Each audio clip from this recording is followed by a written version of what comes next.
Greetings to all. எங்கள் team வந்து இப்போ எல்லாரும் ஃபேஸ் பண்ணுற ஒரு ப்ராப்ளம் அப்படின்னா, நம்ம ஏரியா இல்லைன்னா இப்போ தமிழ்நாடு இந்தியா அளவில் பார்த்தாலுமே ஃபாரஸ்டோட கவர் வந்து குறைஞ்சிட்டே வருது. நேரமே பார்த்தீங்கன்னா அதிகமான ஃபாரஸ்ட் ஏரியா இருக்குது. அதுக்கு கம்பேர் பண்ணும்போது ப்ரெசன்ட் டே இப்போ நம்ம வந்து ஃபாரஸ்ட் ஏரியா குறைஞ்சிட்டே வருது. அப்போ ஃபாரஸ்ட் ஏரியா குறைஞ்சிட்டே வரும்போது நம்ம வந்து கார்பன் டை ஆக்சைடை அப்சர்வ் பண்ணுறது ட்ரீஸ். கார்பன் டை ஆக்சைடை ட்ரீஸ் அப்சர்வ் பண்ணி நமக்கு ஆக்சிஜனாக தரும். அப்போ அந்த ட்ரீஸ் வந்து குறைஞ்சிட்டே வரும்போது கார்பன் டை ஆக்சைடை அப்சர்வ் பண்ணுறதுக்கு போதுமான ட்ரீஸ் கிடைக்காத போது ஆக்சிஜன் லெவல் கம்மியாகுது. இதனால மனுஷங்களுக்கு மட்டும் இல்லை, அனிமல்ஸுக்கும் பேர்ட்ஸுக்குமே பாதிக்கும்.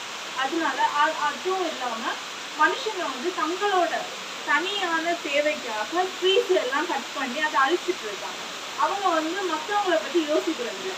நம்ம இப்போ வந்து இதை பற்றி கன்சர்ன் எடுக்கலைன்னா ஃப்யூச்சரில் வந்து இப்போ இருக்கிற அளவு கூட ஃபாரஸ்டே இல்லாமல் போகும். ஃப்யூச்சர் நீடுக்கு நம்ம வந்து ஆக்சிஜனையே விலை கொடுத்து வாங்குற அளவுக்கு ஒரு நிலைமையில போகலாம். அதனால எங்கள் டீம் வந்து ஒரு ஆட்டோமேட்டிக் ரிஃபாரஸ்டேஷன் மாய்ஸ்சர் சென்சிங் ரோபோட் அப்படிங்கிற ஒரு ஐடியாவை வந்து நாங்கள் வந்து கண்டுபிடிச்சிருக்கோம். அது என்ன பண்ணோம்னா, ஒரு சின்ன ரோபோட் அதில் வந்து ஒரு வருஷத்துக்கான சீடிங் ஒரு 1000 சீட்ஸ் போட்டு வைக்கிற மாதிரி ஒரு கெப்பாசிட்டியோட ஒரு கண்டெய்னர் இருக்கும்.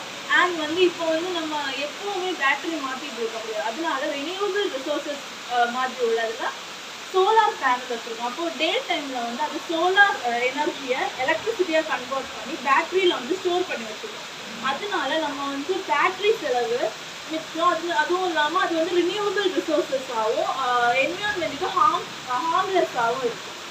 நெக்ஸ்ட்டு வந்து அதில் வந்து அது வந்து டயர் 2 சின்ன டயர் இருக்கும். அது வந்து சர்க்குலேட்டரி ஃபார்மில் வந்து ரொட்டேட் ஆகும். அதுவும் இல்லாமல் கல்லில் கூட அது ஏறி போகிற அளவுக்கு அவ்வளோ கெப்பாசிட்டியாக இருக்கும். அந்த டிவைஸ் வந்து அவ்வளோ ஹெவியாக ஒன்றும் இருக்காது, நல்ல லைட்டாக இருக்கும். அதுவும் இல்லாமல் அந்த டிவைஸ் வந்து மாய்ஸ்சர் மண்ணில் இருக்கிற ஈரத்தன்மையை கண்டுபிடிச்சு சீடை வந்து விதைக்கிற அளவுக்கு நல்ல யூஸ்ஃபுல்லான டிவைஸ். இதனால நம்ம வந்து புதுசாக ஃபாரஸ்ட் கிரியேட் பண்ண முடியும். தேங்க்யூ.